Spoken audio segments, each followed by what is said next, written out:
sister wants to walk down the aisle at my wedding. We use that to our advantage here. I am writing this long tale in my honeymoon. But it does feel cathartic to finally type it out, and my husband is more excited about this than the resort drinks. Lol, anyway. This is a throwaway because I do not have a Reddit account, and my husband, the Reddit fanatic, said he does not want this associated with his name. As to why the Reddit guy is not the one writing this, it is because he said, since it is my family, I should be the one with the honor of posting the story, but he is looking over my shoulder to help out.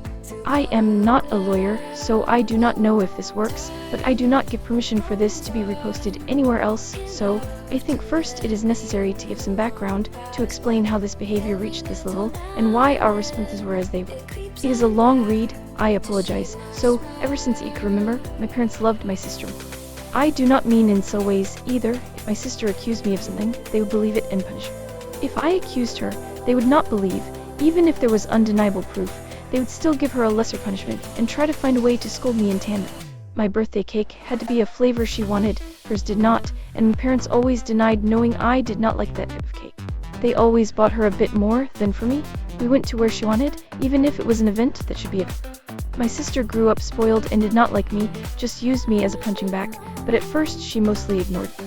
But then it got really bad when we were young teens. I am not sure what the cause and effect are, but she found herself with no friends and her behavior got worse. Did her friends move? Did they ditch her because she was mean? I do not know, because we were never close, and my parents loved to boast about her achievements, but never ever mentioned any issues, whereas with me, they loved to bring out any flaws of mine constantly as teasing material.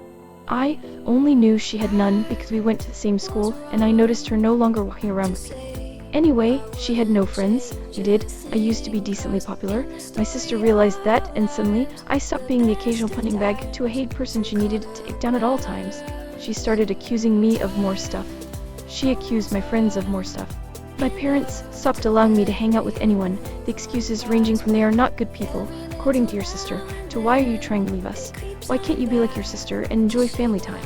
What saved me from complete isolation was extended family. Most of my family lived in the same hometown, and I got along with my cousins despite some age difference. At one gathering, they invited me over to something I do not remember what, and they sadly replied I am not allowed to go anywhere. When asked why, my kid self with no filter replied that it was because I was not allowed to have friends since my sister did not have any. Well, that reached the adults, who apparently tore my parents apart. Later I was scolded for lying and grounded as I had anywhere to go for a month. But after that, they allowed me some leeway, so it was worth it, and my sister changed schools.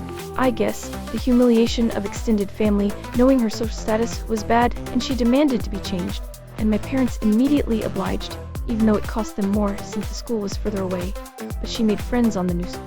However, she never went back to the previous status quo of mostly ignoring me. I guess, having felt the power of how badly she could screw with me, and anger that told family she had no friends, she never let me go. My life was still bad. Her friends would come over and bully me, and my parents called it light teasing.